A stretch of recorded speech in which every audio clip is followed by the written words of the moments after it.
episode 2. The Heisterkamp sisters, me and mi familia, you're here. Pumped to have you here. This is very good. The Unfiltered Podcast. Thanks for tuning in. If you're tuning in, glad to talk to you. Thank you very much. What's up? What's up? What's up? That's right. This is good. So I sent you guys some questions. Yeah. Yeah. Was there one that stuck out in your mind? You gave us some doozies, man. Some doozies. There's a couple that I had a hard time thinking. I'm like, oh, I'm going to have to go back into some feelings and some thoughts here to figure out why. Was that scary or was that fun? Not scary. I don't know if I came up with any great answers even. I was hoping that today would bring some enlightenment too. Right on. But yeah, I mean, we don't do this very much. The three of us just like sit down. And kids. Yeah. I mean, We haven't. Been a while. And I mean, such is the way is life. I mean, like, do we really want to hang out without our spouses? You know, like our spouses are our mates, right? I mean, like we want them to be with us. It's not like, hey, spouses, go get lost so we can like hang out. That's not. Plus, my wife is controlling this podcast right now, so this is good. Answer correctly. But, right.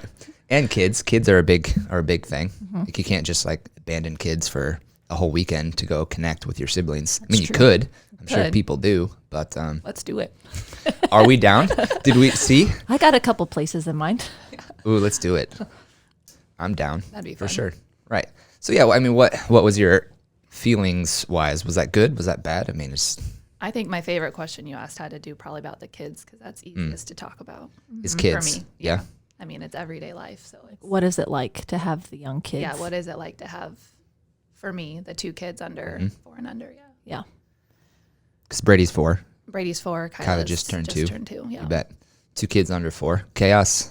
You feel like you got a handle on it? I mean, How I was explaining it to Aaron was, I feel like once you figure out a certain age or a certain stage and you're like, oh, I'm nailing this. This is great. And then literally the next day they hit a milestone or they learn something new or they just completely have like a huge developmental jump and you're like back to stage 1 on trying to figure out how to parent this kid. So, yeah. like when they move forward, like Right. Eleanor is crawling now. So it's like we were used to her being stationary and now she's crawling. So you have to relearn how to handle a crawling child. Yeah. That's what you're saying. Yeah, physical like that or like sleep, like you finally get them in a good routine. But then, something changes, life changes. Like once Kyla was added to the family, then Brady, moved to a different room and a new bed. And then he had the freedom to get out of that bed and not in his crib anymore. And so it's just a whole new, retraining and figuring out their freedoms and how they're going to respond to that and take advantage of it. Yeah. And I mean, TJ's 6. Yes. Rikers. 4. Jet. Is almost 2. Boom. It's a lot. It's a lot. It's a lot going on. All boys. A lot of testosterone in the house. Yep. Lots of wrestling and Yeah. I'm faster than you and fighting. As much as you try to like say no fighting, it just happens. Like, don't you remember when we were kids? Man, Yeah. we did some things and it's not because mom and dad didn't teach us. It's just, I don't know. So that's what I'm finding, that I'm probably exactly like mom or saying the same words to my kids. Like, why are we having the same problems over and over again? I've told you this, but it's just, I don't know, part of them, I guess. Is that the way? Yeah. I mean, kids just go through a stage where it's like, I want to wrestle. I want to destroy things. Is that like, you figure out you do it once and it's like, that felt good. That's right, Legos. Boom, gone. And then. That's true. It's like I feel like there's a lot of times when you do things and it's okay then, and then another day at a different scenario, then they push it a little bit too far, but then it's hard to go back and say exactly why or explain the boundaries. It just is kind of muddled sometimes. Like sometimes things are okay and then they push it and then it just changes everything, if that makes sense. Is there an age when it's like, oh, now you understand logic and reason? Has that stage come yet? I mean, 6 and 4, is that where it's like, hey, we don't do that because this? Or is it just like, hey, you don't do that because I said so? Because at some point, reason just goes, right? Mm-hmm. And so have you hit that stage where it's like we can have a conversation? Yeah, a little bit, but I feel like based on books and research that I've ever heard, it's like they're not going to fully develop that until you're a young adult, right? Is that the way it is? I think so, Yeah. yeah. I mean, And a they bunch of say that part of your brain like doesn't fully develop till you're like, what, 22 or something? Sure. 18, 22 Sure. range. and kids But and personalities, like they have to just figure it out themselves. Or like, yeah, I feel like I'm a different mom for Jet number 3 than I was for TJ number 1. I'm a little bit like, I've told you, Jet, don't stand on the chair, and kind of like I'm thinking, I don't want him to get stitches, but man, he might just have to fall off before he understands it, because he's not fallen off yet. And he just keeps like pushing it over. That's a new thing. Pulls it all the way over and starts just tapping the lights on and off. Or he pulls it all He the way stands over. on the chair. Yeah. Pulls Put it. a kitchen chair. He now can pull it all the way over, tap the lights, or pull it all the way over to the refrigerator. And he's equal now with the refrigerator water buttons. Oh, wild. And I didn't teach him this. I don't know where he came up with it, but it's just like, man, you got to figure out some stuff, I guess, on your own. As much as I have said, don't do it. Just pray we don't have stitches because of it. I don't want to have that either. Well, okay, so you just sparked a chord in me because you taught Yeah. kids, 3rd grade. 3rd grade for 3 years, 4th and 6th grade for 2 years. So And- 5 years of teaching total. Glidden Ralston, Yep. and then Des Moines Christian. Yeah. Yeah. Yep. Right on. But then, like, teachers can't teach all kids the same way. Correct. Absolutely not. So parents shouldn't parent kids the same way. Correct. So it's like for you to have a different approach for a different kid, it's like, yeah, makes Yeah. total sense, right? Yeah. That's why we're tired. That's why that's why who's tired? That's why Mamas mom and dad are tired. You got to Yeah. be like a different way with some kids. Like Yeah. where you find Yeah. sparks with that kid, and then you have to do a little bit different or be a little bit tougher because they will just run free if you give them any ounce. So yeah, you got to just tweak it all the time. Nonstop tweaking. Nonstop tweaking Nonstop. Evaluate. Change. within each kid, but then between kids, it's all different. Same? Feel the same? Or Brady and Kyla, are they similar? Yeah, they do have a lot of similarities. Yeah? But yeah, it's kind of hard to tell so far because Kyla's personality hasn't fully come out. She hasn't been able to like fully communicate as she's just learning to talk mostly. But yeah, I think they'll be different. They'll be different. Yeah. You see it coming. Yeah. Yeah. But then she picks up on so many things that Brady does. So then it's like, well, maybe she'll just be more like him than I think because she's just watching him so intently, you know, true. all the time. How big of a role do you think that plays in? You know, your older kid becomes almost like, I mean, a third parent's probably the wrong way to put it because they don't have that big of an influence.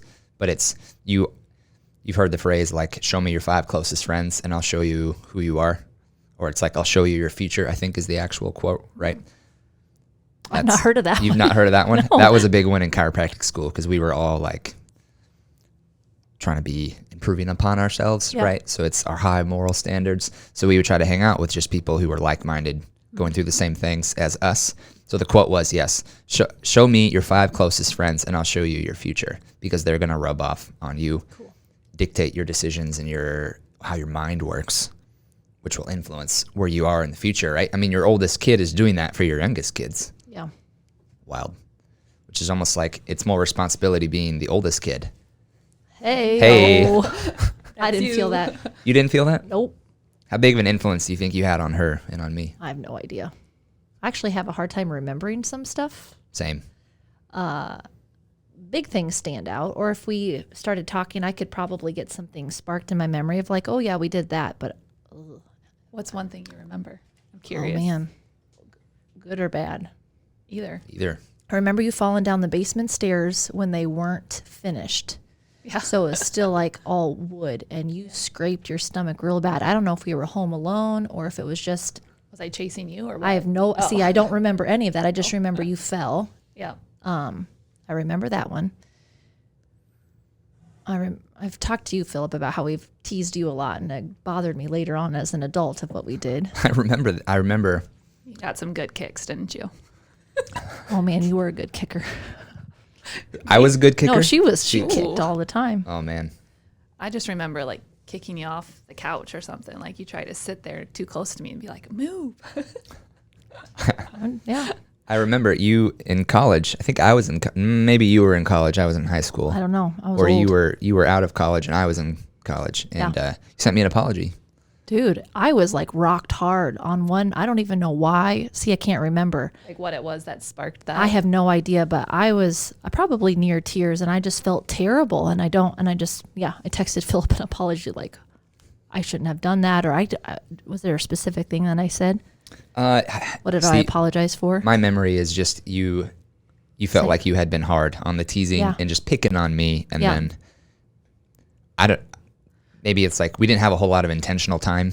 Yeah. It wasn't like, hey, I'm taking my little brother out for ice cream. It's Oh, like no. we didn't really do that. No. There wasn't a whole lot of camaraderie between us. But you remember sitting on your bed and looking at your NFL posters and your Mm-hmm. NBA and like quizzing each other on the mascots and stuff. Oh, yeah. Like I remember Yeah. that stuff Yeah. very clearly. Or Guitar sure. Hero. Guitar Hero. Songs PlayStation. come on in my gym and I'm like, ooh, I played that Yep. on Guitar Hero. Yeah, you betcha. Yeah. So 100%. I remember all of those 100%. good things like All that. those But games, yeah. yeah, I felt convicted one day. So there you go. I mean, was that a church thing, I conviction, or actually have it's no. just See, I don't remember. Holy Spirit moving? Maybe had to have been Yeah. because it's not like I teased you that day and then felt bad about it. It was just some memories brought up, like, or maybe I was relating to my children teasing each other. I'm like, man, I gotta say sorry. I don't even know. I don't remember. Well, see, and here's how that affected me, which maybe we haven't talked a whole lot about, is because I don't have a whole lot of memories of you being extremely mean to me. Okay, good. But the fact that you acknowledged me, okay, so on the Enneagram, say what you want about the Enneagram. You know, you guys have both taken that I've before. not. No? Just like a casual test, but honestly, I don't even remember what they said I was. There's So, intuitive groups here, and you can be a thinker or a feeler, and I can't even remember what the third one is. Can you remember what the third one is? No. I'm in the feeling center. Okay. So I think and process through my feelings, which actually bothers the snot out of me because I don't think that's like a masculine quality at all. That's awesome, But though. it might just be, my pre-wiring. Like I don't associate that with being a man, but maybe it is. I mean, I feel things. So you acknowledging me like that, like gave me affirmation, Oh, good. which is important to me. Yeah. So it wasn't like, oh, she said sorry, now I can forgive her. It was you acknowledging me, and it was like depth to our relationship. Oh, Yeah. So thanks. that's deep. dang. I'm good. You're good. Yeah. I'm glad that worked out that way. Yeah. Jeez. You didn't apologize for anything though, so I'm still waiting. I'm not holding my breath. Don't worry. I was the leader of the teasing, probably. I do have a good memory of you when you were a kid, though. I don't know if you'll remember this, but we were walking home from school, and someone must have been picking on me for whatever reason. Do you remember this? Yes. Dad tells this story. I won't name names. But so you're 2 years younger than me, right? So this kid that was saying whatever to me was in my class.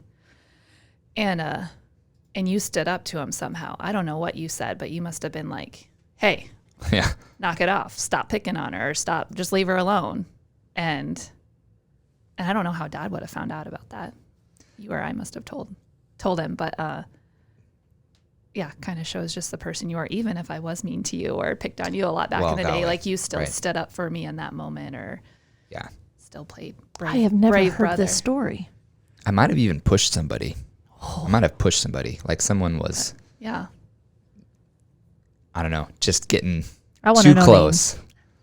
I want I- to know I don't names think I after could even probably tell off you. air. I You- want to know it. okay, I'll tell you later. Okay. You probably wouldn't remember. Yeah. Okay. Anyway. Yeah. Cool. Yeah. That's a good one. Yeah. That's a good one. I mean, yeah, boy. I remember us being more at odds than us being at odds, It's probably because you're closer in Age age. difference, maybe. Yeah. quite possibly. I remember I kicked a filing cabinet because I was mad at you Oh, no. once. Did you break your Right. foot? No, it wasn't that hard. I just wanted to make noise, give Oh. a show of, I don't know, something. Remember when you slammed the drawer shut in the kitchen and the door popped off? No, You don't remember that? no. Oh, like one of those bottom drawers in the kitchen, you like slammed it, and so like the front of the cupboard of the door Oh, just, okay, like, fell yeah, off. yeah. But we fixed it. I'm sure it got fixed. Yeah. Yeah, Yeah. Because we were fighting, or I was mad. I don't or remember the cause of that one either. Just remember This- the outcome of that. getting very transparent See, here. we 'cause gotta I- live. We got a lot to look forward to with our kids. Oh That's why I man, just, yeah. if we did it, and we turned out all right. I remember, yeah, we turned out all right. Yeah. So we think.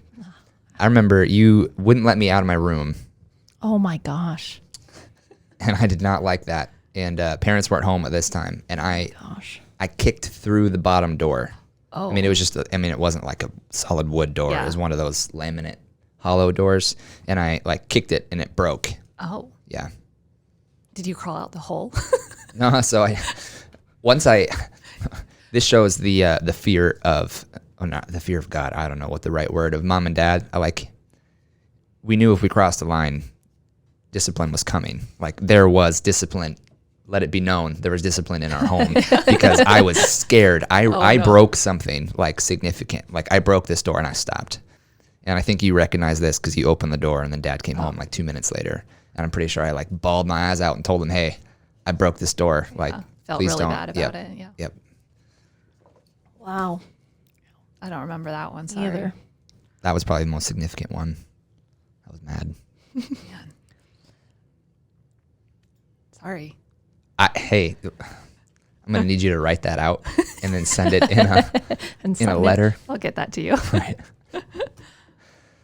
But, young kids, so a lot of that hasn't happened yet, unless TJ and Riker they don't really fight, do they? Yeah, they do. They do fight? Mm-hmm. And it's like, he took my thing, or is Yes. it's a possession-based thing? Yes, and they know how to push buttons like Do they? they've already started, where one will get into the other person's space and keep going, even though the other person is saying stop, which is what I say daily. I mean, I've got so Stop. many mom shirts I could make a living off of it. Like, if the person is saying stop, you have to listen. But no, they fight. They fight. Then they play together, and then I'm like, oh, my heart is warmed. Or they're reading nicely in their bedroom together, and I hear the word thank you, the phrase thank you over and over again. I'm like, yes. And then they just literally within the same hour will switch and have a possession thing or whatever. So we got all ends of it happening in our house. How did you guys transition from career? Because you both had a career. You were a teacher. I don't even know how to describe your job, honestly. I think I was just waiting for that. I worked in association management, or I still do. you still do, because you still have some accounts that you handle. Yes. So the company I work for works with professional associations, and Like the Secret Service. Oh, I'm not supposed to say that. It's not the Secret Service. Nope. I won't name any groups. I that made it work up. with. But yeah, so my main role the past 5-6 years has just been meeting planning. So I plan their big conferences that they have when they gather, and Right so on. I work with the hotels and event venues and tour groups and the attendees and sponsors and speakers, and there's lots of different parts that go into that. And so. you enjoy that. Yeah. You just enjoy that. Yeah. And I mean, the planning, the organization, like that's your motivation. That's your strong set. That's your strength. Yeah, I love talking with them and with the client, and they get to share, what their goals are, what they want to do at this conference. And then I get to be the one behind the scenes working on all the details for them, making it happen. Yeah, I love that part. And I mean, nowadays I'm pretty heavily involved with like the Bell Tower Festival and some other volunteer stuff. And I like that as well. The nitty gritty details and we have a stage and this musician gets from this time to this time, then we have to switch. And then this musician gets this and we have to switch again. And someone's going to be there to greet them and make sure they have water. I mean, I like all those little details. Do you also find some passion in just like the organizational? Yeah. Yeah. I like making things work efficiently. I Yeah, love when efficiency. things work efficiently, and I get bothered when time is wasted, or I know that there's a better way that something could be done and they're still just not choosing that route. Cannot stand when people are not efficient. How did all three of us get that? How did that happen? Mom, She's efficiency queen. she just taught us probably. Yeah. Or we witnessed it so many times of this is how you plan something out. You don't just, wing it. You have to be prepared. You have to get your copies made. You have to make sure all these things are done. I would guess we just saw it in action all the time. And we subconsciously or consciously learned like this is a better way to do things. Yeah. And then when we see things done another way, it's like, that wasn't Yeah. as good as Yeah. what it could have been. Yeah. Value saving time and just being considerate of other people's times too. Like, Huge. we want to make it a good experience for these people. Is standing in line for 45 minutes going to make this a good experience, or is getting them through in 5 minutes going to make it a good experience? Yes. And so it's thinking of the guest or the person on the other side of the project or the event. You bet. Yeah. You bet. That do you know the definition of humbleness? Yeah. Tell it. Say it. Not boasting about yourself and your actions. Not Like needing giving credit. Yeah, giving credit to other people. Yeah. I don't know. Yeah, not taking all the credit or not needing That's probably not what Webster said, but Whatever. What is it? What do you yeah. have there? Oh no, you were just sparking a chord again in me. Like humbleness is not thinking less of yourself, but it's thinking of yourself less. Like putting someone else first, you know?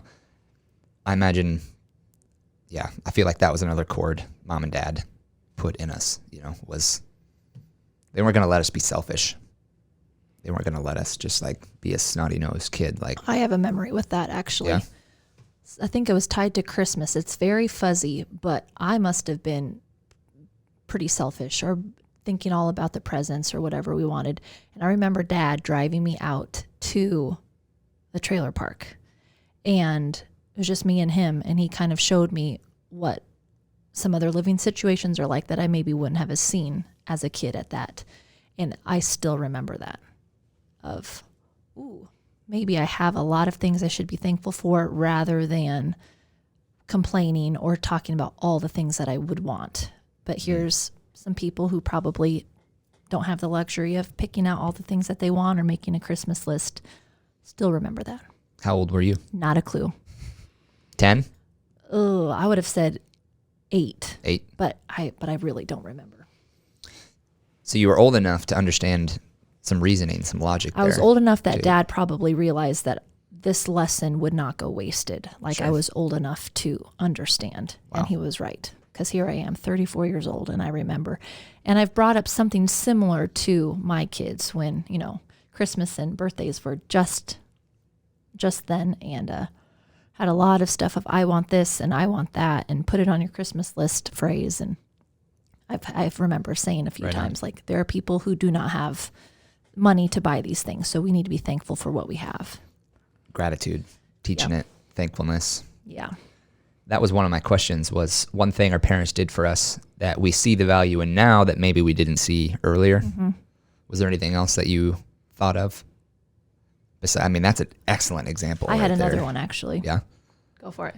Mom made us, I only remember Mom, but that's because she was at home with us. Well, Dad probably did too.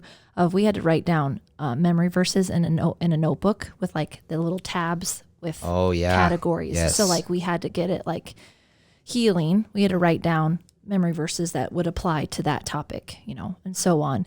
And I remember fighting it bad. Like I did not want to sit down and do it. And now I'm thinking, man, I wish I had a notebook right now. Like, I think that probably the motivation behind it was she wanted her kids to get this in their heart. So when times came up, that they would fall back on that truth as opposed to all of these other thoughts. 34 years old, I fall back on those default, probably not the way to think about things. And I wish I had those verses just a little bit. I mean, I have a lot of it memorized. I still know a lot from Yeah. all of those times, but I just wish, I was a little bit more quicker to recall that than some fears and worry and stuff like that. So I want that for my kids. I'm already thinking like, how can I start up those types of memory verse memorization for them? So yeah, Because stress is going to come. always. There's no one's immune to stress. There are, like, a lifetime without stress is basically death. I mean, that's not life, you Right. know? So stress is meant to be good, not always meant to be bad. Right. So you're talking about handling stress efficiently. Yes. Yes. Because I like to be efficient. Right on. Yeah. I mean, tactics, how do you handle stress is another one of the big questions that we talked about. Like, if stress is common to everyone, how should we handle it well? Or maybe should is the wrong word. Someone warned Yeah. me recently, Thank you, Rachel Winkleman, warned me against saying should all the time because, I mean, you don't have to do anything. There's nothing you should necessarily do. But to the point, how do you handle stress? Yeah, when you asked this question, one thing came to mind because when I'm at work and starting a new project, it's super stressful, thinking of at the beginning everything that needs to happen and come together to get this event off and running. And that's like one of the main moments I feel a lot of stress. And so I've just learned I have to take it one step at a time. There's certain aspects of meeting planning that aren't my favorite. And I think those parts kind of stress me out. But then looking back, every year the event happens and it goes off very successful. And there's, lots of compliments. So I know like that it worked out well.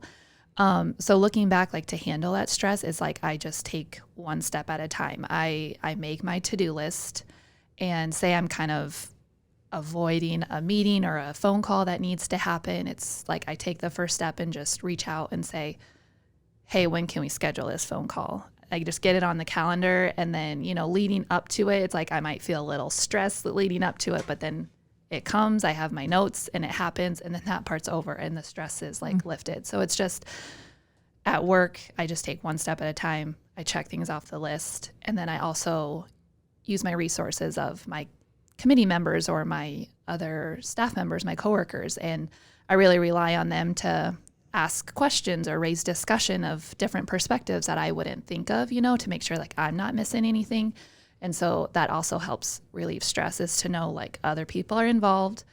We're all in this together. We're not going to forget anything because everyone is, has the same goal and is thinking of the same event and the same project. So that also just relieves stress in that area. So yeah, so it just works out. I make my list. I check them off as I go. Similar tactics. I like lists. Yeah. Lists. My stress is probably different since I'm not working though. My stress is, kid related, family related, friendship related, that kind of stuff. So I kind of I combine stress and like sometimes feeling down together. When that happens, they can be kind of the same. I really it helps if I listen to some certain songs or listen to some certain music, just perspective change.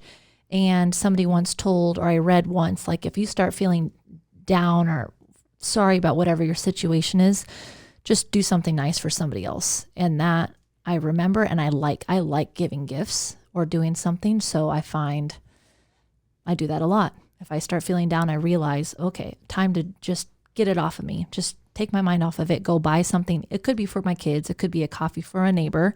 It could be lots of other different things, like little things, but that just helps change my mood because I do like doing it so much.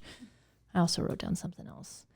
I have to make a list, and it helps if I actively look for answers. So tied to some of my kids' stuff, like if I'm doing something or at least putting feelers out there, or I make a phone call or I look something up that makes me feel a little bit better, as opposed to just feeling helpless. I try to solve a lot of problems on my own or look to people who know the answers, like you, Philip, or, chiropractor questions, doctor questions, other mom advice. I just put them out. That helps. So you are not one to sit idle. No. Yeah. That's probably when I feel the lowest or like just feel down, is when I just don't do anything about it. So change the mood, try to find an answer.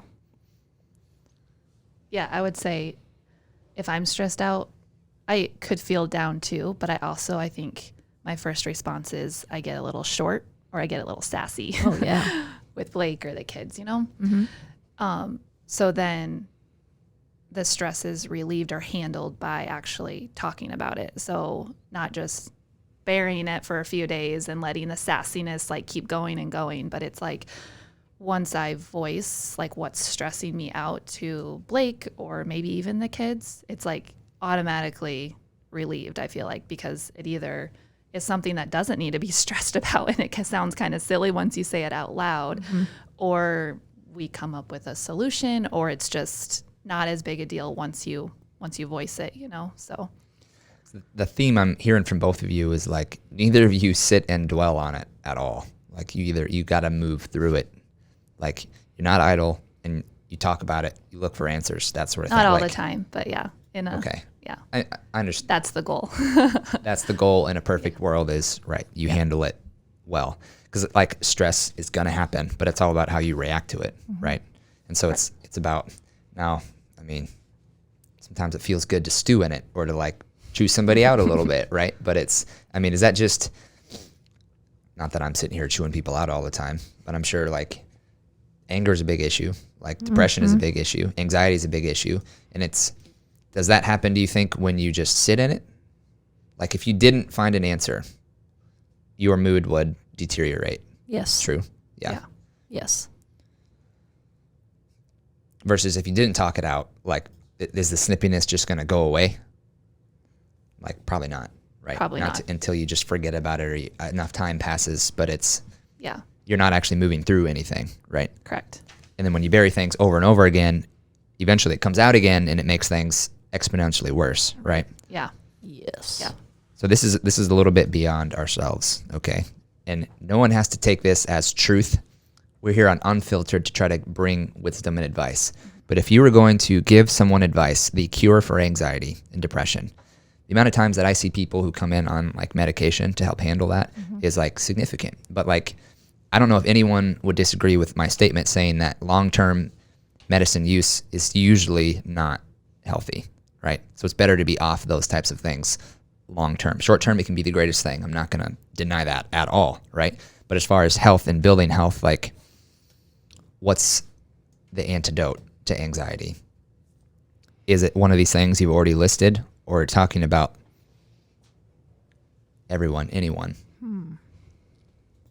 Is there one universal thing that you think would help no matter who you are or where you are?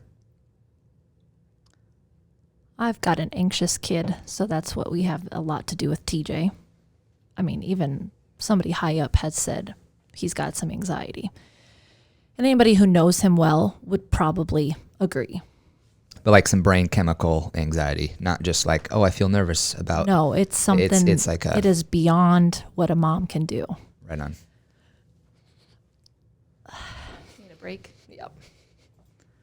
Yeah, I don't know that there is one answer for everybody because you have those individuals that it's so specific to what's going on that I don't know if you can just say one thing and this is going to solve anxiety for everybody.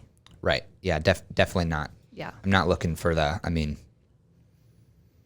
but is there a principle at play here?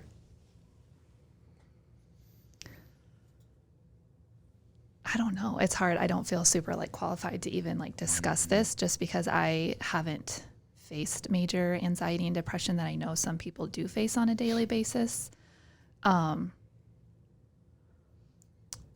I think that, well, with TJ, and then I can think of one friend that I have that I know that there's a struggle with, and then even some people in my past that I knew they struggled with.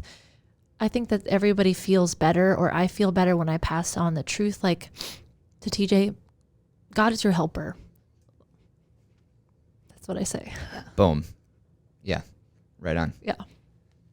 So even though this anxiety thing is very real and you're going through it, like keep an eye on the future or the big picture or maintain perspective. That would be that's kind of what I think I'm getting at is that might be my one thing, and it's very simple and it's not a tactic because I'm not trying to cure anxiety here, Yeah. but it's when you keep perspective about everything that's going on in life. Yeah. And you realize where you are and like you're not usually in a life-threatening position. Right. You can work things through a little bit easier, right? You just have to keep moving, keep doing. Yeah. Yeah. Your problem is not as big as you think it is when you get the big picture. Like realize Sure. all the other things. Or isn't there a movie? Oh, it is. It's Notting Hill, where the one guy, he comes back and he says like, the actress has this major problem and she says, this is a huge part of my life. And he says, but the big picture is there are people starving in the Sudan and like, you just have a little bump in the road. So, I mean, he was trying to pass off perspective.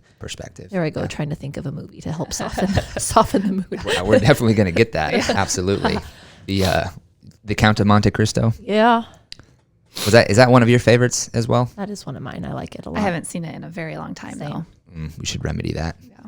It's What's your favorite? one of my the top favorite movie of all time. Abe Faria. Okay, he's the priest. He's the guy in the Yeah. prison. Yep. That Edmond Dantes meets in prison. Yes. And so my favorite scene, probably the whole movie, is when Abe Faria, who the Shawshank Redemption is based off of the Count of Monte Cristo. Did you guys know that? No. So these guys are in prison. They're sharing neighboring cells, but I mean thick concrete, so it's not like they know anybody else is there. And this guy, he's the priest. Okay, Yes. he's digging, tunneling, trying to escape, and then he comes under the floor and then up into Edmond Dantes's Yeah. right. And so Edmond Dantes hasn't seen a person minus 1 day of year when he gets beat basically Yeah. for 4 years.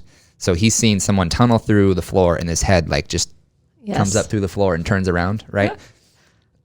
So funny, his reaction, Edmond Dantes, right? So Abe Faria had been in prison for 11 years, but he's just this chill dude. He's just Oops, I went the wrong way. oops, Guess bummer. I gotta keep digging. Right. Guess I got to keep digging. And so they're doing mathematical calculations on how long it'll take them to get out of prison. And it's the two of us digging, and it's 4 inches a day Yeah. to the edge of the wall to get outside the walls of this prison, 7 to 8 years. And when Edmond Dantes hears that, he starts weeping. And Abe Faria. Do you have other pressing appointments to get to? So funny. Yes. Very good. I did a a quote from the movie. I did a speech on that movie in high school. Yes. Oh, so good. So good. One guy's crying, and then Abe Faria, he's just well, this is the way it is. Yeah. And so, I mean, I can stress about it, or I don't know, just put my head down and go, know? Yeah. So I just always admired that mentality. I mean, he's my favorite character. It's tragic what happens to him in the movie, But the Abe Faria, the priest, it's just that's where all the wisdom came from. The pivotal transitional moment in the movie where there was just despair and tragic. It was a tragic movie, and then all of a sudden, okay, now there's hope, and you can see the rest of the plot came from him and his character. And it's just that dude, I would like to be like that. Yeah. I would like to be like that because he's just rolling with it. I like it. Yeah. That is a good. really good one. Were there any other movies that were extremely influential? Or just pop culture references or things like that? Because, I mean, yeah, everyone's always consuming content, music, movies, books, things like that. I probably went through dozens of Boxcar Children books as a kid. Yeah. Oh, man. Do you remember those a lot? I mean, Or you just remember reading them? I mean, I'd There's probably... something nostalgia about that. I Yeah. like those. Yeah. Hardy Boys and all that sort of stuff. Yeah. I did that. But then movies, we're pretty into movies. Me and Bridget, we get on movie trends, and we'll just go through movie series the Marvel movies. We've crushed those. Yeah. Mission Impossible movies, Lord of the Rings. What about you guys? I think you got me hooked on the Marvel movies. I like watching all those. Those are good stories. Yeah, I enjoy those a lot. I have a list of movies, of course, but I don't feel like I have any deep reason why. I don't Probably know. do. It's I don't know. Probably because I'm a romantic. I like all those stories. So Pride and Prejudice, While You Were Sleeping, Anne of Green Gables. Man, I think if I could have found, the Mr. Darcy or the Gilberts or the Jacks, those type of things. I mean, I could talk about romantic comedies all day. there's a Mark's large pretty romantic, right? He was. Yep. It was. Is. Was. Yeah. Cinderella Man is a good one. Yep, I- that's top 5 for I me. stopped to think wow. what movie, if I saw it on TV, would I stop and watch it no matter what? Yeah. And I thought of That Thing You Do. I don't even know, but I don't know why. Yep. I wrote down one of those. You've Got Mail. I would watch that one too. Every time it's on TV, and if you had cable, it's a lot, right? I would probably watch it every time. Yeah. The Proposal. I would stop and watch it every single time. That's the other one I wrote down. So funny. Rocky Good. was huge for Rocky. me in high school and Yeah? college. Why? Okay, so my favorite scene, Rocky IV, fighting Ivan Drago, when the song in the training time comes on, and it's Ivan Drago doing all of his chemicals, computer, blah, blah, blah, and then Rocky lifting a freaking log in the snow. In the barn. Yes. Or going real low with his abs, with his legs. And I don't know. I love the natural versus the computer machine. Yeah. It was awesome. And there is a really good love story in Rocky 1 if you've never actually paid attention to that one. There's a line that says, when Rocky says to Adrian, like, you fill gaps. Boom. Probably lost it there too. I mean, there's a lot of good things in that movie. Right on. Rocky is probably more about the love story than the man. fighting. Rocky 1. I mean, Rocky 3 and 4 kind of got more of just fighting. straight action, Yeah. But that was Sylvester Stallone's like pilot movie. He know, wrote it it, won starred in it. And it won an Academy Award that year. Yeah. Rocky 1 did. Yeah. 1976, I'm pretty sure. I would have said 1986. You should probably look that up and confirm. I can Or do it someday. too. I can do it. Okay, have you ever seen the movie The Good Lie? The Good Lie. The Good Lie. I have. With Reese Witherspoon. This is one I probably talk about to a lot of people. This is one that had rocked me, and I think about a lot. It's Rocky really, 1. really good. What is it? 1976. Oh, dang. The Good Lie. Very, very good. Premise of it, I think it's like the Lost Boys of Sudan, and then it jumps forward to the future time of like the 90s. Is this with who's the actress in there? Reese Witherspoon is in there. And then some other, I don't know their names, but they get out. But it shows like a part of their journey and how it was so rough. And then they come to America as refugees and they try to make a life there. And there's just some backstory with brothers in America, but he doesn't know where his older brother is at. And you just find out about it. And oh my gosh, it's such a good movie. Highly recommend it. Is that in the same genre as like The Help? No. It's not as Not- funny. No, it's more serious. More serious. And Drama. different time frame, right? Yeah. I mean, I don't know that much about history, but I mean, it's historically Lost Boys of Sudan time, and then they jump to being refugees. I feel like it's in the 90s. Yeah. And I think it's based off of a true story. Or I suppose both those movies, they are meant to like go beyond the superficial. Yeah. Like it's about It's character really and good. about people and how to treat people, right? Yeah. Okay. I'll put it on my list. The Good Lie. Yeah, it's on like Amazon Prime or something like that. One more. Do you remember the movie 7 Pounds? Yes. Dude. Will Smith. Yep. That's a hard one too. Yeah. I thought of that though. Tearjerker. I would call that a tragic, Oh man. Shakespeare tragic. Yep. Yeah. Yeah. Yep, for sure. I've only seen it once, so that tells you. I could not watch it again. Once, yeah. It's not a one you sit down and like, this will be fun. I'm in the mood. Not like Captain America or Iron Man, Right. which, yeah, you've given me some movies to watch here. Now, a lot of people, I stopped saying that I like Marvel movies so much just because a lot of people, Pastor Isaac, bro, it's about you, okay? I'm going to kind of call you out because he's not really into it, doesn't really understand the fascination. And I get that. I'm not saying you should have fascination. Call out Blake then too. Blake, dude, get on the train.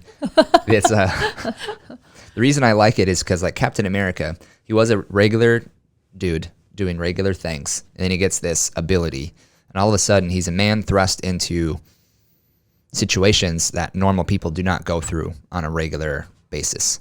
But it forces his character to come out, and it makes him choose between really hard decisions. And then as I'm sitting there thinking about what would I do if I was in his position, it's a thought that has never crossed my mind because I never have to choose between things that he has to choose, And so it's like, it almost has made me, this is super cliche, a better person by watching it because it's just like I've thought and I've analyzed these things. And it's like, oh yeah, this is what I would do and this is why I would do it. And it just kind of like works on me in here, Yeah. So Marvel movies, superhero movies. I really like Superman movies too, just with the Henry Cavill ones. He was great. When he stepped out of that role, that almost broke my heart. Oh. My wife also, for a project, she made a wedding invitation for a wedding between her and Henry Cavill. So he's kind of like this guy for me to aspire to be like anyway, or at least get in the gym and look like him. But I do not know who this person Henry? is. I'm going to look him up right now. if you really wanted to throw a picture of Henry up there, you could do that. I don't think there's any copyright issues. Could do a little picture-in-picture Henry. Not with the mustache, though. Mission Impossible, number 6. Oh, dude. I know who that is. Hell yeah, Henry. I know who it is. There's He's this like scene. You should look up Henry Cavill, Superman 1 shirtless scene. Isn't he from Iowa? Is he not that- from Iowa? Or is That's that a different. Oh, okay. That was Brandon Ruth. Okay, that's a Was different. from Ankeny. Got it. He was a good Superman too. I remember Henry. There's this moment where Superman 1, and we can get off this train here. Okay. You could It's talk like- about movies. Probably for a long No, time. yeah. This is a good topic for me. But he's like having to choose between defending humanity or defending like his own race of people who is out to like destroy Earth for some reason. And so he's like literally thinking, who am I going to throw my camp in with? It's just a massive decision, you know. That's I don't know. Movies do that for me. Yeah. I like where they take my mind and my heart and all that. Do we, I love it. It's Henry? all right. I mean, Everybody boy. probably knows who he is. Henry probably knows who he is. He's just got a. This is also why I like exercise, because you guys both. I did want to talk about this. Is you guys both have been working out Yep. more regularly, Yeah. as regularly now as you ever have in your entire life. Yeah. That scene right there. Can you put that on the live on it? Is it live right now? This is what I like. Okay, he's ripped. He's in good shape. He gets paid to do this. Okay, so it's not fair. This is not a comparison game thing. Don't compare yourself to him. This is hard to do. Okay, but him, And it might be photoshopped a little bit, right? Or maybe. no? Maybe I don't not. know. I don't know. You can take it away now. That's good. Scruffy Thanks for beard. that. Scruffy beard. Yeah, The that was biceps, before the he was abs. like Superman. He hadn't assumed the identity yet. Got He was it. just hanging around as Clark. But what happens to you when you go through a process like that to look like that is what makes you a better person, right? It's like, it's not looking like that. Oh, I've arrived. No, it's the process and what you do to yourself. That's what shapes your mind, shapes your heart, shapes your character, all that sort of stuff. That's what I really, really, really like is like, why should you work out? Because it makes you a disciplined, efficient, healthier person. You're just healthier all the way around, you know? Yeah. Do you guys feel like working out has made you more efficient in your day? Or like has it, what's the beyond being healthy and fit and feeling better? What's the benefit of the exercise routine?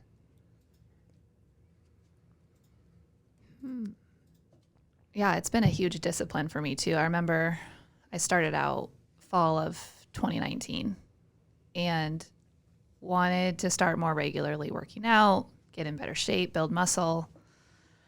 Would go 3-4 times a week maybe. And then if I was sore or maybe if I tweaked something, I would maybe not go that week, you know. And now since, I don't know, last summer, I've been consistently, I just wake up and go. So it's No matter somehow, what. no matter what. It's like my alarm is set. I wake up without any question on, oh, is it leg day? I'm going to skip today because that's my least favorite. It's just, I go, and if I know it's not my favorite, you know, I work as hard as I can. I do what I can, as many reps, you know, I show up and I do it. And there's some other people in my class that I look forward to seeing there every day because they're in the same mindset of getting up and going. And so there's some accountability there that I really, really needed because I just could never stick with anything on my own, you know. So that's why I signed up and joined a gym to have that, and the place that I'm at provides that, and it's awesome for me. So Nice. yeah. And there's a quote that they shared just like on their social media kind of when I first started working out there that has always stuck with me, and it goes, I'll read it so I don't mess it up. If I quit now, I'll soon be back to where I started. And when I started, I was desperately wishing to be where I am now. And it was just resonated with me because that's like exactly how I feel. Like oh, dang it. Okay. That's all right. I wanted that end result of, what's his name? Henry. Henry. Henry. You know, desperately wanted to be, you know, like at that better, healthier stage. But, you know, the only way to get there is by not quitting. So I just had to like remind myself, if I quit, then I'm just going to have to start back at Square one. square one. Right. Yeah. So if ever I Consistency. need motivation, then they also talk about that. Like motivation is fleeting. Like you're not going to be motivated all the time, but you like discipline is what you need to focus on. Yeah. Love that. Love That's that a true. lot. Yeah. That taps into like my biggest pet peeve. I cannot stand. That's strong language. I'm annoyed by little wishy-washy, like fleeting people. So I'm with you on like just the commit. Since June, I'll go to the gym every time I can get, or every day possible. And it's not like a decision I have to make every day. Like, do I feel like it? Because by golly, I do not feel like it some days.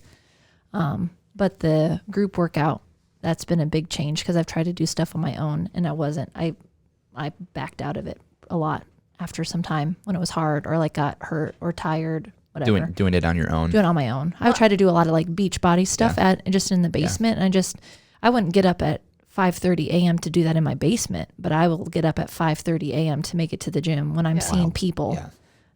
I wonder if that comes from our history of team sports. Like I always relate it back to that. It's just, I'm so used to that, you know, like your team relies on you to be there. Like you have to be there. It's your accountability. And like, if your team's going to win, like you have to be there for practice. And I think that's just growing up. That's what I've been used to, you know? So whenever I try to do something on my own, I don't stick with it because who's going to know if I don't show up today? You need a team. Yeah. That's a good point. That's probably where it does come from. Yeah. Super powerful. The thrive. Yeah. You thrive with the team. And I didn't even realize that. Why I was failing. Yeah. Super powerful. Yeah. I've talked about before is people come to me in my chiropractor office and we talk about what they want to achieve by being here with me. Because like, yes, everyone wants to be pain-free, but why do you want to be pain-free? And I'll probably say this a bunch of times too. I'm pretty sure I said it on last week's episode, but it's like one of the top things I hear is grandparents want to be able to get on the floor and play with their grandkids. Mm-hmm. And that's why they want to be pain-free is because they can't do that right now. Yeah. And so they have a goal and it's contributive. It's communitative. It's community-based versus personal. And that goal, there's a higher likely, and this is statistically proven too, that goal is more likely to be achieved when your goal is based on other people beyond yourself than when it's just all on you. Yeah. Oh, were you the one that shared that commercial where that old grandpa's working out every day so he can raise his granddaughter up to put the star on the Christmas tree? That was actually Ashley Beekman. I got that from her. Oh, okay. Yep. Yeah. She on her well-plated page. Yeah. Yeah. Rocked me. Maybe. Yep. Mm-hmm. Never saw it. Already tearing up. It shows a grandpa from stage 1 just like trying to get the dumbbells, out of the garage or something. Gosh. And then just shows him progressively like working out and all of his family kind of like, what are you doing? Laughing at him, people laughing at him and judging him, being like, you shouldn't be doing this. You're too old. And then they show the scene where the granddaughter runs in the door at Christmas time. He grabs her, she gets the star and he lifts her up. And then it's the same movement that he was doing with the dumbbells each time. So then you knew, this was his goal the whole time, is to be able to lift his granddaughter up. All he wanted to do, was lift his granddaughter so she could put the star on top of the tree. Yeah. Christmas tree. Yeah. Worth it. You tearing up too? No. Holy smokes. I got dust in my eye. Good. Sorry, I should have dusted more before you guys got here, huh? Wild. Yeah. And then when you said discipline is better, I just wrote that down. Discipline with a big greater than sign is better than motivation. Because motivation is fleeting, just like you said. Yeah. Comes and goes. Right. Wishy-washy people. I mean, I don't think this is any secret either. It's like when you're disciplined and you stick to a schedule, you're going to be more efficient and get things done. Yeah. Versus when you go with the flow and go with the moment or what you're feeling. Feelings are not effective in getting things done. Except when you're all fired up and you're hot and you're Friday Night Lights and let's go crush somebody. It's like, okay, that's effective in that moment, but not long term. Because your feelings are going to change. Exactly right. So discipline has to be there or else, nothing gonna happen. Ain't nothing gonna happen. Right. I'm sure Rocky didn't want to necessarily be out in the 3-foot snow doing lunges with a log on his back, but it's true. Yeah. He had a goal. I don't really know how I got to this point though. Like, cause I feel like when I started working out, like it just wasn't there. I was still based on other factors of playing into whether I was going to go that day. Somewhere along the line, I wish I knew what it was, that just kind of clicked. And I just decided not looking at what the workout's going to be. I'm just signing up for my class and I'm just going to set my alarm. And I think it started coming like at the beginning, I had that mindset of, if I sleep for 45 minutes, I'm going to feel so much better. But that's not true. Like I'm still going to be tired. I'm still going to need my coffee. So it's like, I might as well just get up and go. Yeah. And you probably feel better for it too once you just get up. Yeah. Yeah. Afterwards, like, I'm glad I got that done. Yeah. Yeah.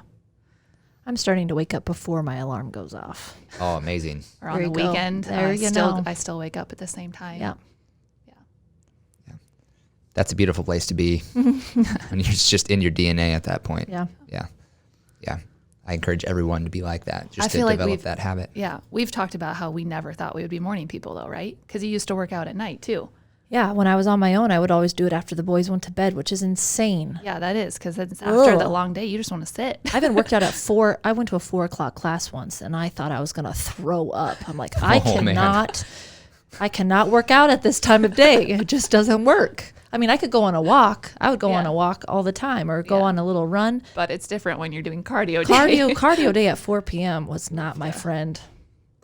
Yeah. So I kind of went through when I was talking it over with Mark on joining this gym and having a membership. Like, these are all the class times. They have so many times, but really what works best for us is if I get up and go at 6 a.m. so then I can shower, get back, and you can go to work. Yeah. And once we talked it over and that became clear, like that is the only time that would work. Otherwise supper would get in the way and stuff. I just kind of thought, okay, I'm going to do it. Yeah. So my 6 a.m. class is awesome though. So Do you guys have to drive far to get to your gym? that's a huge factor for me. And I don't know if I would. It would be hard to have to drive far. Right. Yeah. Mine's only 10 minutes. Same. 10 minutes for both of you. Yeah. It's literally 90 seconds for me to get from my house to the rec center. Yeah. Which I love the rec center. I'm so thankful we have it. Oh. Yeah. I walked in there the other day and I got all kind of warm, fuzzy feelings. Yeah. Oh, man. Oh, I remember doing leg-ups all over here or running the track upstairs. So good. Which it is a big deterring factor. Like when you have to work to even get to the gym, to then work and then rush home and then get back to all your other responsibilities. Yeah. That's tough. Yeah. That's tough. In Minneapolis, when I was up there going to school, I mean, it was a 15 or 20 minute drive, depending on traffic, to get to the CrossFit gym that I was going to. And that was tough. That was tough. Yeah. That would be hard to Correct. do. Yeah. Yeah. That would be hard. But then, yeah, it was a 10-second walk to my basement and that didn't happen either. So Crazy. it's the people that's the determining factor. Because they provide value Well, and you're accountability. You're kind of a social butterfly, right? You're like the chit chat before and after during like to during chit-chat. class. Are you one of those? Yeah. I'm going to boast for just 1 second here. We had a final finisher competition where it was you can get out of it if you can name the people on your little team. Oh, wow. And Are you the only one? there's 3 teams. I was on a losing team and I knew everybody on my team, but I also knew everybody on the middle team. I knew everybody's name besides 2. They don't normally come at 6 a.m. And I thought I can name everybody because I saw one girl mouth her name to another one. So that was the one missing factor. I'm like, I got it. I know it. And I went through and I was like, boom, boom, boom, boom. Nate, Olivia, Chris, blah, blah, blah, blah, blah. Boom, done. Got out of the finisher. And nobody had to do burpees. And I was like riding on high. You saved This is everybody? why I was supposed to be here. I saved everybody on the losing wow. team. Amazing. So it was fun. Did you do them anyway? Social. No. Oh, come on. Okay. No. That would have been the real team-like thing to do. Would have been. Yeah. Everyone should have done I your ain't burpees perfect. for I'm you. not saying that. I'll do boxer shuffle while you do burpees. I'm going to jump to my van, and that's good. That's awesome. So, yeah. That's awesome. Do you what do you guys think about Jefferson? I mean, the warm fuzzy feelings that you get when the rec center, do you feel that way when you like drive into Jefferson? I do. I mean, it still feels like home. It's still, Even though you're in the Des Moines area, it's still, Jefferson is still you're rooted here. yeah. Yeah. But to answer your other question that you might ask is I don't think I'd ever move back. Not moving back. No. Why? It's too small.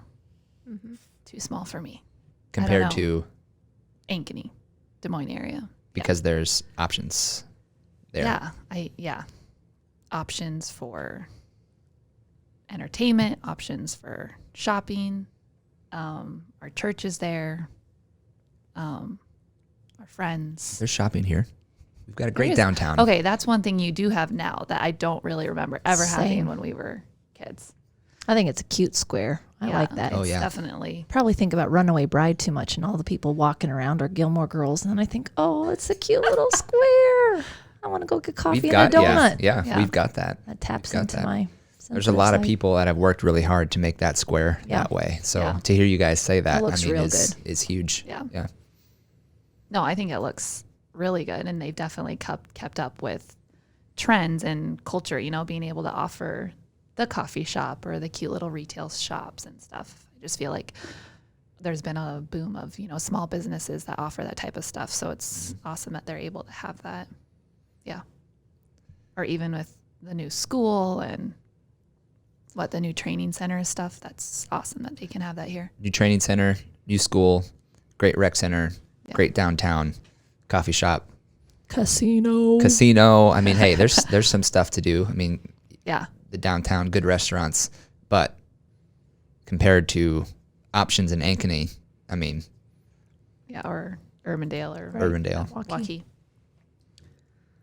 Is that the big difference? Is just the amount of options, or just like the lifestyle you can live, having more than one option versus being shoveled into one? Because like you have your pick of gyms or restaurants. Yeah. We have do. one gym. We have one Mexican restaurant, which is great, Casa de Oro. I mean, I enjoy going there. You know, Shout out. I do not get sponsored. No sponsorships here. We are drinking green bean coffee and talking about all the good things of Jefferson. No sponsorships here, but Maybe they should. what? Let's talk. Let's talk. What's the difference though? Like, what would make Jefferson a great place to move back to, even after you've had the city experience? And I realize that's a tough question. That is a hard question. I'll let you answer that one. See, I think I would move back. You would. Target would miss me. I don't. You guys still They get would- their 2-day s- delivery here, though, Their right? stock would go down. During all this COVID time, I feel like I find my happy place at Target because like Oh, that's man. the only place I can really take a kid. I And don't know. the employees know you, right? Where's your other kids One today? girl said, "Oh, you're flying solo today. Where are your 3 children?" I'm like, I'm in here too much. That's hilarious. Yeah. I would though. I maybe would. I don't know. Of course, it'd have to be if Mark would say yes. But there's something about small town schools that I like, and I don't know. I like being able that I got to play in all the sports I wanted to play in. I was a 4-sport, and I just don't think you can do that when you're in a big school. And I don't know if my kids are going to play sports. I would foresee maybe at least 1 or 2 of them. And I just think there's some value into a small school setting, or like even Glidden and Ralston. That's small, but man, I love that place.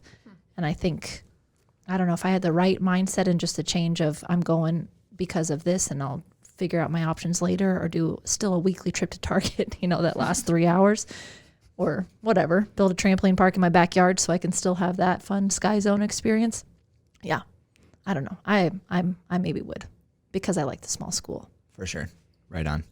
In the experience your kids would have in the small school Yeah. would potentially be superior versus an experience at a bigger school. Is that not safe to say? I don't know about in elementary school, but maybe later on. I feel like that you're just, Waukee's huge. They're building another high school, and you're going to be one of hundreds. And so the chances of a teacher knowing your motivation and your gifts and I don't know what you're good at and kind of tailoring it to them, I feel like it might be a little bit more difficult for them to teach accordingly and kind of just leave it on the kid to figure it out.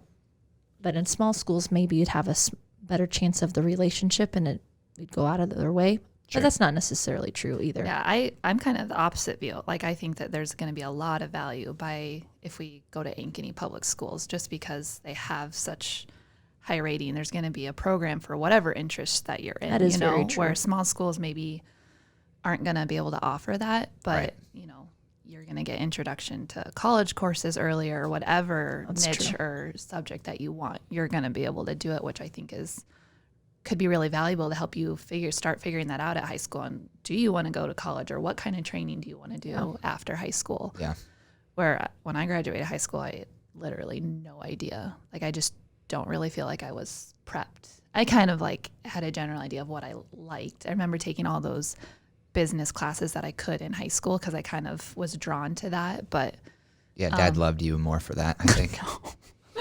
Because you were I'm his favorite. We'll ask him later. But then I got a sociology degree and I lost my points. Funny. Just kidding. Anyway, so that's my perspective from Sure. big school Yeah. or small school. Yeah. Yeah, because I know there's a lot of people that hook up with Iowa Central, and even Iowa Central. They make a lot of senior graduates go to college as sophomores. I was one. You were one. I was one. I was, I think, 2 credits shy. You guys were obviously I don't know. ahead of the game compared to a lot of other people. Because Yeah. then we would go Which see. I don't think that's common for small schools, like talking to Blake. Yeah, like that's not not common. something Yep. that they. So Jefferson maybe does have like a leg up on. I mean, if you think about it, saved me thousands of dollars. Thousands, Yeah. Because I yes. chose to graduate early and not study abroad. 3 years, right? I was 3.5 years. 3.5. Three. You did 3 Maybe years. that's why I'm his favorite. You graduated in 3 years? How do you not know that? I don't know. Yeah, I graduated in 3 years. Came in with a full year of credit. So you Or- didn't graduate with Erin? She graduated a year early too. Oh, that's worse throwing me off. We both graduated a year early. So I in 3 don't think years. I would have known that. Yeah. And Anyway. you wouldn't have been able to do that had Jefferson not had college credit courses available. Right. Correct. Right. Wow, amazing. Yeah. That's good. I mean, I took 4 years. I was running track. I know. So You I had some stuck other- Yes, around. you were a social butterfly. I was? Yeah, you Well, had you like want- lots yeah. of little, teams and friendships and stick around and You were get the captain. You couldn't leave, right? full experience there. Yeah. I was tied to nothing and nobody. It's funny. But hey, I mean, you got the job done. There we go. Yeah. Which I think about I wonder if I'm limited in my mindset too, because like graduated with 98 from Jefferson Scranton class of 2009.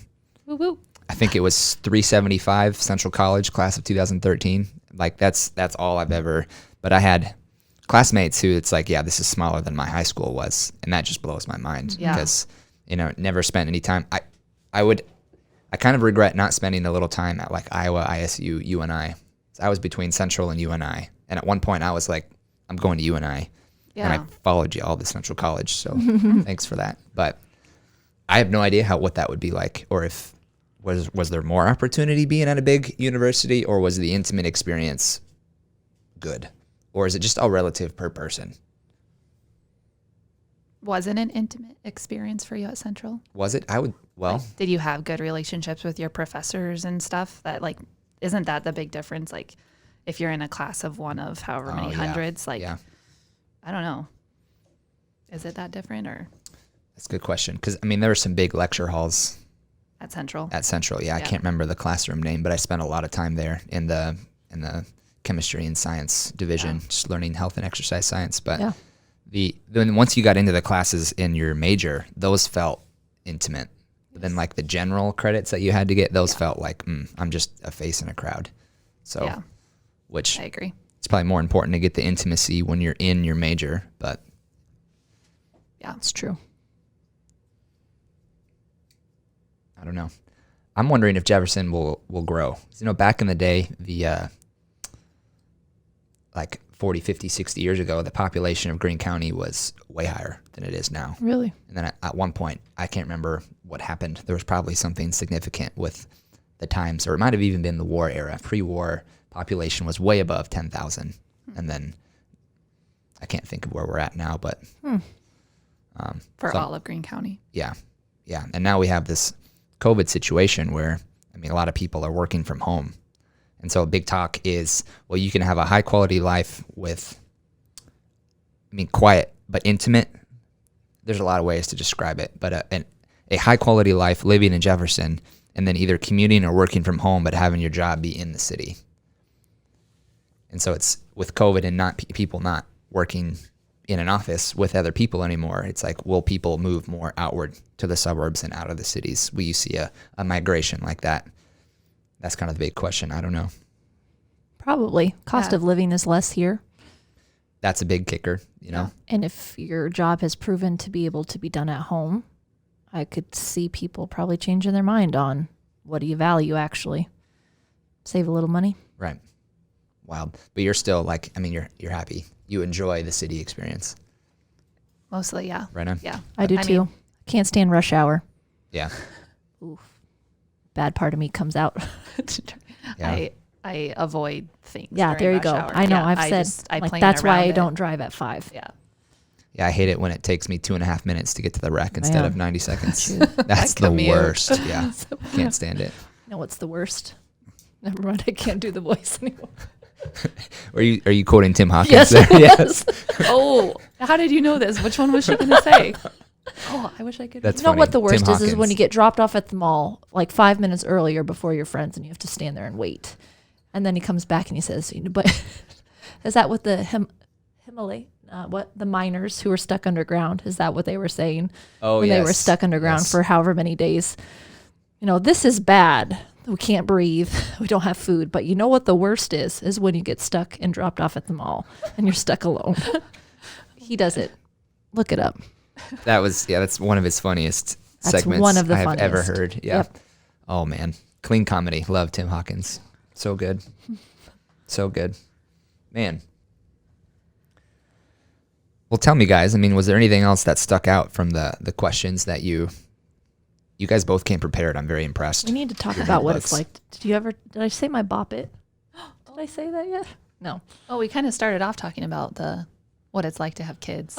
I just told Andrew. She had a good analogy. Earlier on the drive. You asked, what is it like to have kids, young kids? This is what I wrote down. Tired. You're divided and yet multiplied at the same time. You're constantly thinking and evaluating. And then I said, it's kind of like the bop it game where like your day starts off by slow. Just hit this one, handle that kid's need, and then you go to that kid's need, and then it just keeps going and building and getting faster and faster, and you got to hit all of them, otherwise, wah wah, you're done. That's why that's the analogy that came was to the my mind. That's what it's like having multiple kids at a Multiple young kids, age. handle Yeah. this need, keep going faster, faster. Handle supper, get the laundry changed, handle this kid, handle now the dog, all of that. So And some days you make it through a day without messing up. I always mess up. You always mess up. Got it. I always mess up. That's real. And I think that should give a lot of peace to a lot of people too, because it's like there's Yeah. no expectation of perfection No. except for the one that you put on yourself. And usually that's not a very healthy expectation, right? Correct. So you're saying, what's the moral here? Give yourself grace for the chaotic times. Yes. And you just can't compare. It's just, Don't compare. don't compare. Don't do the Instagram thing. It's very hard. Yeah. The Pinterest mom, people joke about like the Pinterest or like nailed it, that craft project versus what you did, the nailed it and the fail, that type of thing. It just don't compare. Yeah. You are the best for your kids, even when you're kind of not at your best. So if you have that mindset, then you can just do better the next day. Right on. Yeah. Very good. Do you have a different perspective at all? On what it's like having two kids. I think she has it about right. Yeah. You concur? You relate to that? Yeah. The Bop It experience? Yeah, I think so. I think that should go on a t-shirt maybe. That's a great, That's the that's bop unique. it game. Yep. For sure. Was it a tough decision to transition from a career to being a stay-at-home mom? Not for me, it wasn't. I think I knew early on that I wanted to do that. Plus, I wrote down it helped that I was a teacher at a private school, so my income would have gone directly towards daycare. There would have been no pocketed money from that. Sure. So if there was any wavering, I knew it's not worth it. And I decided that I did not want to miss out on stuff. And more importantly, I didn't want somebody else to witness more than the mom. Mm. That was a hard thing, and then also easy. Like I was just gonna make the decision, and then it helped that I married somebody who agreed, who was okay with it. There was no convincing. So I saw value from what mom did for us, and I thought that was a big factor. Plus all these other little things that it was easy. And then I got pregnant at the time when I could finish out a school year, not leave early. It was kind of a nice thing. So Perfectly timed, orchestrated well. Yeah. Yeah. It wasn't really hard for me either. Kind of the same position. Blake was on board for the most part. And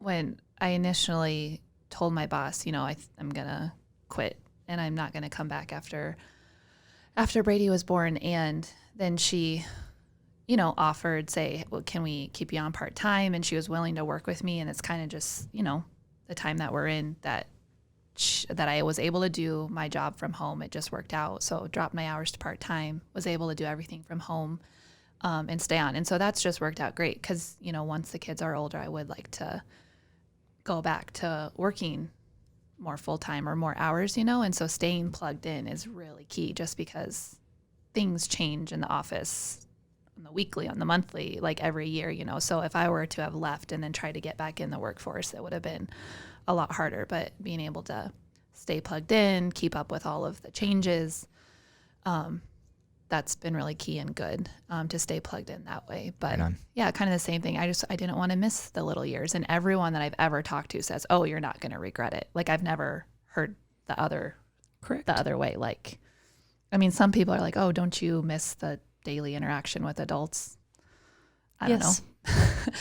Yes, I do. Sometimes, but for me, it's not enough to change. It's not that big of a deal. Yeah, for me.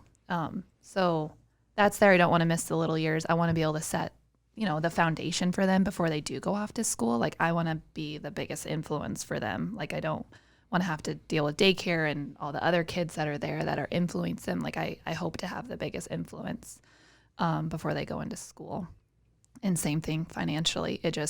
All my paycheck would have been going to daycare anyways. Yeah. So it's like, that doesn't really make sense. It ended up being a fiscally responsible decision as well as a relational decision as well. Right on. Yeah. That's good. Yeah, it's really good. Would you go back to work too? Kids at an older age? Yeah. Right on. Teaching or? I have the desire now to wear a different hat too, of not just mom. I struggle sometimes with that. Like, man, my biggest accomplishment today was cleaning the floor, and nobody cares. Nobody notices. That's a hard pill to swallow sometimes. So sometime, yes, I will go back to work. Yeah. I don't know if I could be a full-time teacher. When I was single, I could not understand how these moms were handling it. Being a full-time teacher and a mom, I was exhausted, and I was only taking care of myself. Sure. So I don't know. Subbing is a good gig, but then you don't get to establish those relationships, which was basically the most fun part. So I'm not sure what I'll do. Work at Target? I don't know. I'm kidding. I don't know. Work at the library, like run their little kid program, or I don't know. Something though. Your passion is geared towards kids? Yeah, sometimes. That's not solely it though. Not solely it, sure. No. Probably relationships. Yeah. Not sure. You a natural extrovert? Do you recharge alone or do you recharge with people? I don't actually know. I think I've changed. I think I was an extrovert in high school, probably college. I do know that I would like to be invited to all things, but I want to hold the power to say no. I prefer to sleep. Oh, wild. Okay. There's some tangent in some that test that explains that. I like certain people. I want to be around people a lot. Like being around my family. I will sign up every day, all day. I will come here. Yeah. So. Are you naturally? No, I would have labeled you an introvert. I would agree. As in you. Yeah. And I define introvert and extrovert by how you recharge. Yeah. With an extrovert needs to get around people to just like fill the tank with energy. Right. Versus introvert needs some solace. Yeah. Yeah, I would lean towards introvert. Yeah. Right on. I feel like at the beginning of the pandemic, there was all those memes about this is like an introvert's dream come true. Oh yeah. Right. Not fully relating to those, but somewhat relating to those where it wasn't the hardest thing for me to do to have to stay home. That's good. Yeah. That's good. Yeah. Right on.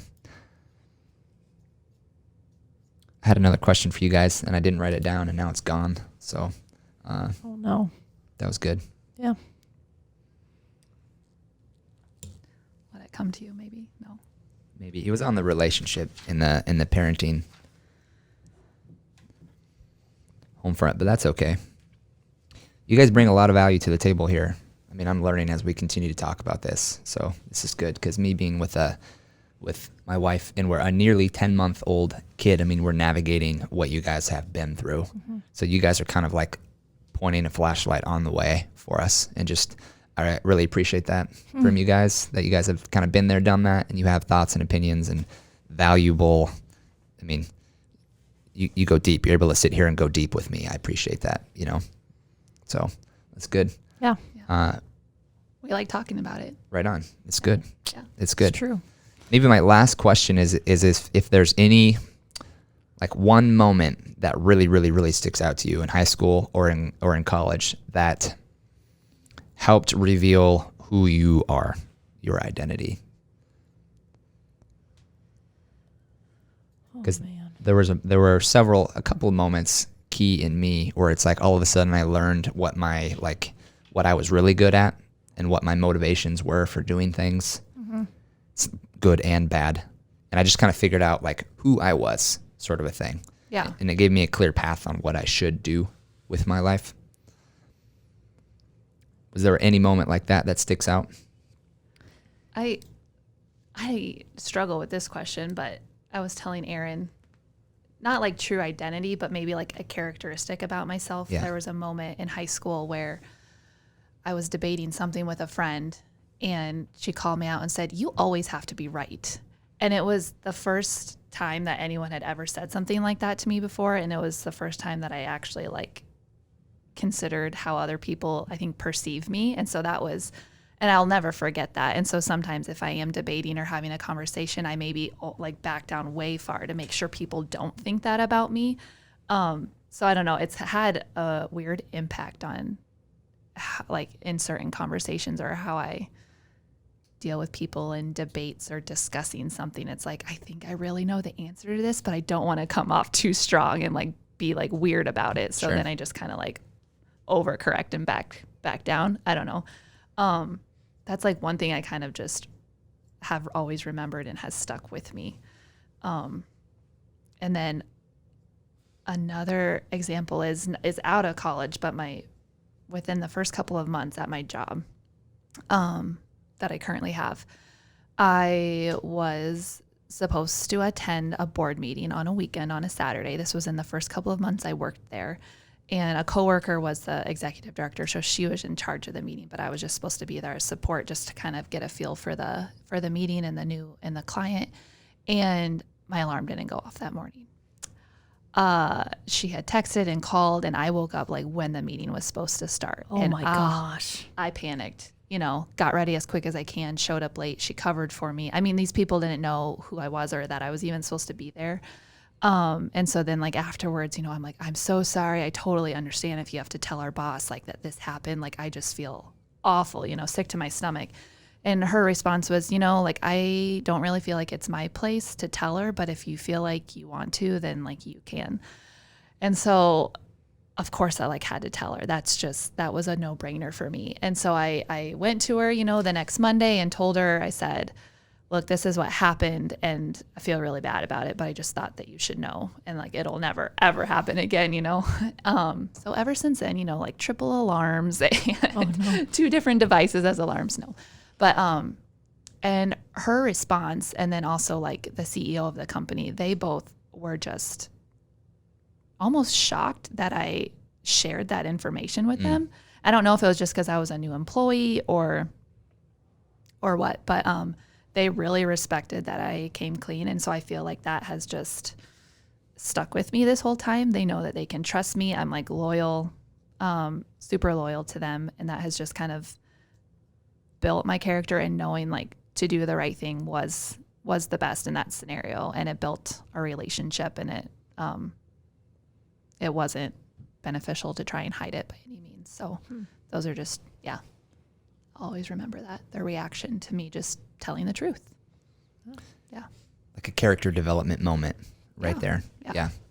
Right on. And it sounds like that first experience too just like brought you awareness into a little bit about who you are and how to relate to people better. Yeah. Yeah. Yeah.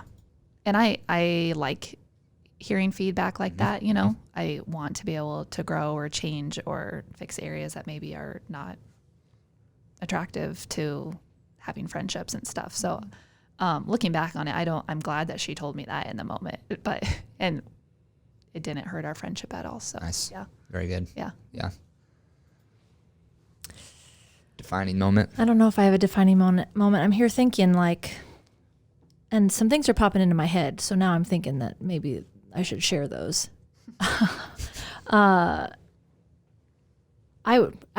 In high school, I was probably super sarcastic and I think harsh and judgmental.